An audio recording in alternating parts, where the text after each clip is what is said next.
welcome back to Hunt the Collector with me, Jace, and finally I've managed to catch up, so I'm sort of where I should be now.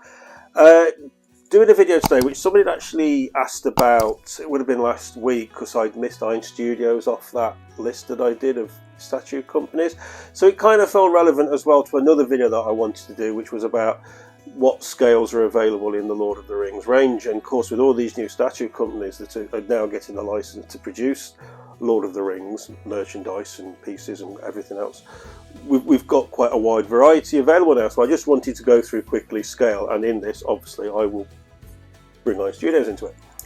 So I apologise, I forgot all about that one before. So I don't want to get too embedded in the sort of environments and things like that, because obviously I've got, by Prime 1 over there, I've got the Gandalf versus Balrog diorama, which is a no scale piece, and there's pieces by Weta that are no scale, like the Argonauth, but there's other pieces that Weta have done environments, like the big Bilbo and Bag End piece, not Bill, sorry, I apologise, not Bilbo and Bag End, the large Bag End piece that was the last thing I pre-ordered from them, I think it was, the big £900 one, which I believe falls in line with their other Hobbit Hole line that they did, which is 1/30th scale. But you see, we're already getting a little bit heavy, so I'm not going to go into that. I'm going to go statues and standalone pieces. So let's crack on. Where we wanted to start is 1/10th scale, and the absolute number one at 1/10th scale obviously is Iron Studios. Yay! And they've just actually released a new batch, which actually I think Open Vault had posted a picture of it, and if I remember, I got another image to show by Open Vault later on. And they got this whole new range which they call their art scale range. It's 1/10th, and also battle diorama pieces, and there's the 4 hobbits, and there was Aragorn, I think, and also the Saruman, which I actually quite like the Saruman piece. Now, the 4 hobbits are in at $100 each. What's that, about 75 quid maybe? And then I think Aragorn was about $150, and then Saruman I think was $160. I think that's what the price ranges of those were. For any of you who are wondering, I have got one Iron Studios piece. Now I've managed to get all Nazguls here for the scales. That's mine. That's my one and only Nazgul, who's covered in cobwebs. And I got this one off Sideshow. I literally had reward points left. This is when Sideshow was saying that we're not letting you carry reward points over, so I literally used my reward points for this. So this is what we're talking about for 1/10th scale. So I mean, Iron Studios do a cracking job with what they do. You know, I can't knock anything about it. The only issue for me personally is I don't collect 1/10th scale. It's just not for me. For example, those pieces I've just mentioned come to, what is it? So 4, 550, 650. So that's $710. If you were to buy all those pieces that have just been released, so $710. You know, that's 500 quid, and for me, I'd rather take that 500 quid and put it towards something that has a lot more punch for the money. Yes, admittedly it's more money, but it's got a lot more presence in the room. But we'll sort of get onto that in a bit. I don't want to sort of dwell on 1/10th scale too long. But you know, that's the starting point, 1/10th scale. And also, say Iron Studios have just released these new pieces. You've probably seen them by now because it was a few days ago. I think it was an Open Vault that I saw them first appear. Then I went over onto the Iron Studios webpage and I saw them again. So anyway, that's the starting point. Now the next scale is 1/6, and now I do collect 1/6 because I collect Weta, and Weta do a lot of 1/6. Now bear with me because I have got one here. So here we have 1/6 scale, and again it's a Nazgul. And this is the Weta piece. Now this was 260 quid, I think. So yeah, you know, it's about another 160 quid on Matey Boy over here. So this is what I'm talking. Between 1/10th and 1/6. He was round about 100 quid, I think. Round about 100 quid. And this is 260 quid. So up to you where you spend your money. Could be display space, finances, whatever. That's your collection, your choice, etc., etc. We've been through all this before, not going through it again. But yep, 1/6 scale, and I say a lot of the wetter pieces are all done in 1/6 scale, and I think that's pretty fab. And then going on from that, we have obviously the most popular scale, arguably the most popular scale, which is quarter scale. All the Prime 1 stuff is quarter scale.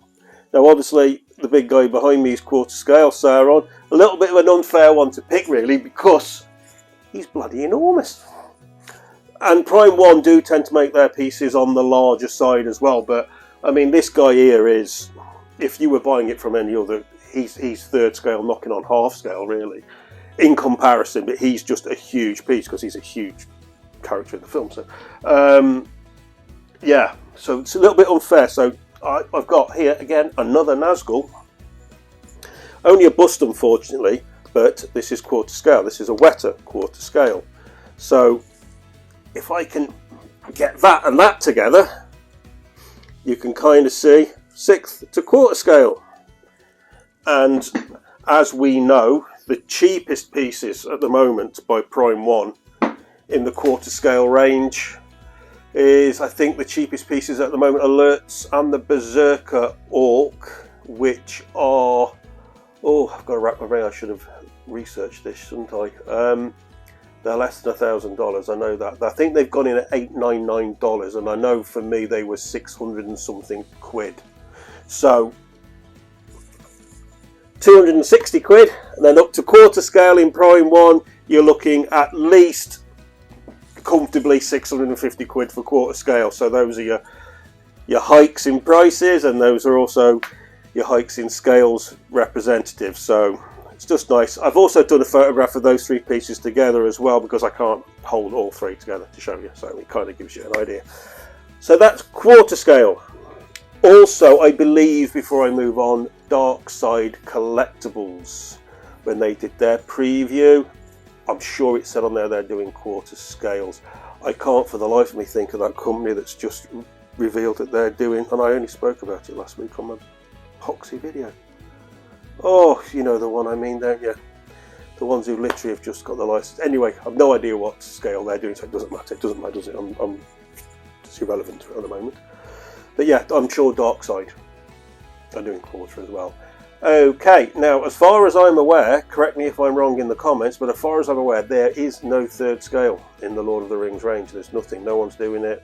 There's nothing. So, but as we know, Infinity Studios are doing half scale, because we've already seen the fantastic Legolas piece that's up for pre-order already, and been up for pre-order for a while now. And they've obviously revealed that they're doing, what's that image? They're doing the whole Fellowship. They will be doing the whole Fellowship in half scale. We know what the Gandalf piece looks like, because we've already seen images of that. We're waiting to see which one they do next. So I've got to say on a side note, actually, I went on to Sideshow's website. I was just looking at some prices and what have you, and I was looking at that Legolas piece, because Sideshow have got both. They've got the sculpted head version, which is limited to 600 pieces, and they've got the silicone hand punched, which is limited to 250 pieces, I believe. And quite a price difference between the two if you're not already. But I was really quite surprised that it's still fully available, and I went and looked at another couple of distributors who I know are doing that, because I looked at a lot of places. As any of you who've been following my channel know, I was really torn about getting that piece.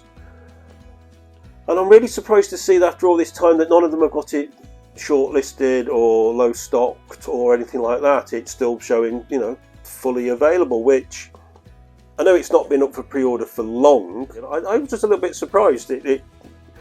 I thought, you know, at least the silicone one at 250 would be showing, you know, low stocked at least somewhere, but it doesn't appear to be now. But for me, I couldn't help but sit and wonder that. Is that because of the scale? Is it not many people are going for half scale? Because the reason why I was thinking about this, somebody was commenting on something I posted on one of the Facebook groups, and they were saying about everybody's going to be going for half scale. You know, people are going to get out of quarter scale and go for half scale, and you'll regret not going for it and all this. I mean, you've got to beg the question, first of all, how many people have got the room to house half scales, because I can't see many people just want to buy one piece out of the Fellowship. They'll want to buy the Fellowship. And obviously the other side is the cost. That, you know, again, it's another price hike. Oh, yeah. So and the other thing was as well, I was wondering how much is because Prime 1 got in first, sort of thing, and obviously with Weta always being there, but with all the Prime 1 range that's already been released for pre-order, how many people like myself are invested in Prime 1? And that might affect the Infinity half-scale line. You know, I hope it doesn't, because I think Infinity are doing a fantastic job and I want to see all their pieces come out. But yeah, don't know. Let me know what you think in the comments. Do you think that might affect the Infinity Studios half-scale line? Do you think half-scale is a popular scale? Do you think it will be the new quarter scale of the future? I don't know. You know, I just buy what I like and what I want. So anyway, moving on from that anyway, because waffling on about half-scale pieces is long enough now. Stay with Infinity Studios. The other one we've got, of course, is 1/1 scale, which is the busts. Now, I've gone for the Nazgul bust 1/1 scale. Infinity Studios again, and they have also done that incredible 1/1 scale Sauron bust, which is phenomenal. And now I've got to say, there's a very, very clear split on this 1/1 scale Nazgul bust. Now, you've got people who are saying, wow, what excellent value. It's 1,100 quid incidentally. What excellent value it is, that Infinity Studios 1/1 scale bust. And then you've got, seems to be no grey area in between. And then you've got people saying, no, that's an absolute rip-off. What a ridiculous price, stupid price to put on that. At the end of the day, it's just a black cloak and then just a 1/1 scale sword, and just some armoured gloves, which I have said before about Nazgul pieces. That's what they are. That's what they are. You know, it is very. I struggle to talk about one, let alone a statue company having to make a really impressive statue out of something which is predominantly a black cloak, armoured gloves, and a sword. Although I think Weta have done a brilliant job with that one, and I think Infinity Studios have done a fantastic job with this bust. Now, I do agree with the comments about the detailed base. They've done a very, very detailed base which can't be seen. Once you've put the bust on the top, you won't see that, because like somebody said, in order to try and display that, you're going to have to hold the cloak up somehow and it'll just look daft. And I totally agree. I totally agree with them. The same with the armoured arms. Unless you roll the sleeves up, you're not going to see, and it just looks wrong. They don't dress like that, you know. So I agree with the comments that the detailed base, as nice as it is, you're not really going to see it. The detail and the work they've done in the arms, you're not going to see them, because not if you set it how a Nazgul looks. And I'd rather they hadn't done that. I'd rather they were, certainly with the base. Yeah, sure, leave the Lord of the Rings bit at the front and all that, and the little bit of detail at the front where the cloak comes down. But the rest of it, yeah, you could have kept that for me and knocked a couple $100 off the price. However, do I think it's high priced? No, I don't. I think $1,100 is a very fair price for it, because this harps back now to what I was talking about 1/10 scale. So we're talking about something there that's around about $100 and something which is $1,100. But I know if I used to have that 1/1 scale bust in here at $1,100, even though it's just a black cloak and a sword, the impact of that piece when somebody walks in this room, is immense. That is an immensely powerful, attention-drawing piece to have in. Another prime example there of an attention-drawing piece. He literally, the Balrog and the Terminator barely get a look in when people come here. He just draws everybody's attention. And that, for me, is what's important, is the impact that you get for your money. Also, while we're on the subject of 1/1 scale, I know when John from Queen Studios did his interview, he did say in that Queen Studios will be doing some more 1/1 scale busts in the Lord of the Rings range. So there's that to bear in mind as well. So not only have we got quite a few studios involved now, we've got obviously quite a few scales to crack at. So let me know in the comments where you're at with this. Have you got a favourite studio at the moment, or a studio you're most anticipating? your favourite scale? Or are you multi-scaled? Are you not? Scales aren't an issue. They're not an issue for me, to be honest with you. I'll be buying the Weta pieces and I'm buying the Prime 1 pieces, so predominantly my collection will be 1/6 and 1/4 scale. But obviously I'm buying environments as well, which could fall under any scale under the umbrella, really. Anyway, I'm going to wrap this video up now, so as ever, really appreciate you all taking the time to watch. Welcome to the handful of new subscribers I've had join this week. Really appreciate that, guys. Thank you ever so much. Any of you who are watching who haven't yet subscribed, please do, because it really helps the channel and I really appreciate it. As ever, guys, stick in the comments below any points or thoughts you've had on this and anything that you want me to cover in the future as well. You know that I love to hear from you all. Give it a like, and I'll be banging some more videos out over the coming week, actually, because I'm off all next week. So yeah, I'll be working on 2 or 3 videos next week. So I'll catch you all on the next video whenever I get that done and get it banged out. And have a great weekend ahead.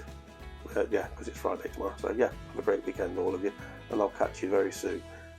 Really appreciate you all taking the time to watch. Thanks a lot. I'll catch you all in the next video. Take care of yourselves. Ciao.